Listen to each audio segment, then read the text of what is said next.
Hello friends, good morning all of you. आज की इस वीडियो में हम लोग बात करेंगे क्या कि स्टेट इंग्लिश पेपर 1 की तैयारी किस प्रकार से करें और किन किन चीज़ों पर हमको ध्यान रखना चाहिए और किन किन टॉपिक से एग्जाम में आता है और किन किन टॉपिक को अगर हम अच्छे से अगर प्रिपेयर कर लेते हैं तो हम क्या है कि इस बार की जो स्टेट एग्जाम होगी उसमें अच्छा मार्क्स गेन कर सकते हैं, पास कर सकते हैं। पासिंग मार्क्स को आसानी से हम लोग प्राप्त कर सकते हैं और पासिंग मार्क्स से मोर देन इनफ मार्क्स हम क्या कर सकते हैं, प्राप्त कर सकते हैं। तो आज की इस वीडियो में मुख्य रूप से हम यही बात करेंगे कि स्टेट के एग्जाम में आपको इंग्लिश को लेकर के किन किन टॉपिक को पढ़ना चाहिए और इस वीडियो के माध्यम से हम लोग देखेंगे।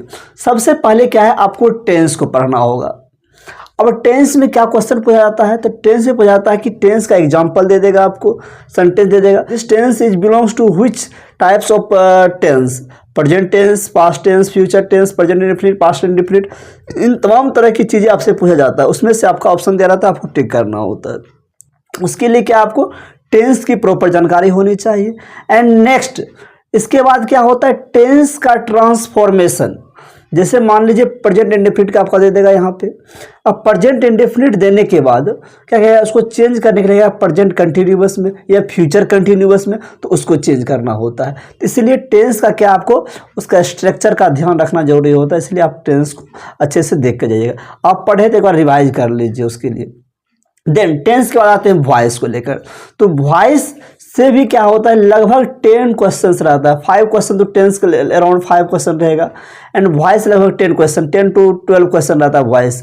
इतना अच्छा स्कोरिंग है ये। तो वॉइस आपको अच्छे से देख कर जाना है। और वही क्या होता है कि आपका टेंस के रिगार्डिंग वाला ये वॉइस होता है, कुछ लेट से होता है, समझ गए बात को। तो उन चीज़ों को आपको देखकर जाना है। देन उसके बाद आते हैं हम लोग नरेशन। नरेशन से भी 10 to 15 क्वेश्चंस देखने को कभी कभी मिलता है। तो लगभग 10 to 12 क्वेश्चन आपको नरेशन से भी देखने को मिलेगा। इस नरेशन को भी आपको देखकर जाना है और अच्छी तरह से देखना है, उसको रिवाइज करना है। देन उसके बाद हम बात करते हैं पंचुएशन। तो पंचुएशन भी आपका क्या है, बहुत ही इंपॉर्टेंट है।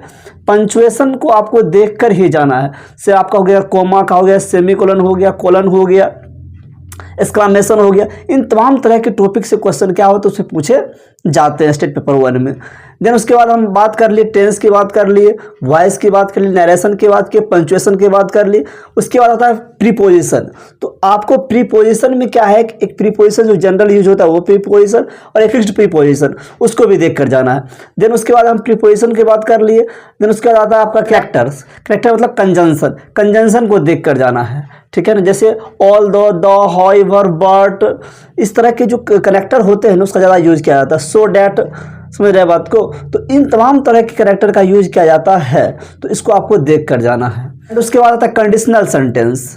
कंडीशनल सेंटेंस होता है, उसको भी देख कर जाना है। जैसे यहाँ पे एक इफ लगा कर दिया हुआ रहेगा, तो उसका आंसर क्या होता है, अगर इफ से कोई सेंटेंस स्टार्ट है और वो प्रेजेंट इंडेफिनिट टेंस में, तो उसका किससे बनता है, फ्यूचर इंडेफिनिट बनता है। इस तरह के जो भी कंडीशनल सेंटेंस होता है उसको आपको देखकर जाना है। उसके बाद क्या है, आपको इडियम्स एंड फ्रेजेस को भी देखकर जाना है। लगभग 5 to 6 questions, around 5 to 6 questions आपको इडियम्स एंड फ्रेज से देखने को मिल जाता है। तो जो टॉपिक हमने बात किया, क्या बात किया, टेंस की बात किया, वॉइस की बात किया, नरेशंस की बात की, पंचुएशन की बात की, कनेक्टर्स, कंजंक्शन की, कनेक्टर अर्थात कंजंक्शन की बात की हम लोग। एंड उसके बाद इडियम्स एंड फ्रेज की बात किए और उसके बाद कंडीशनल सेंटेंस की बात की।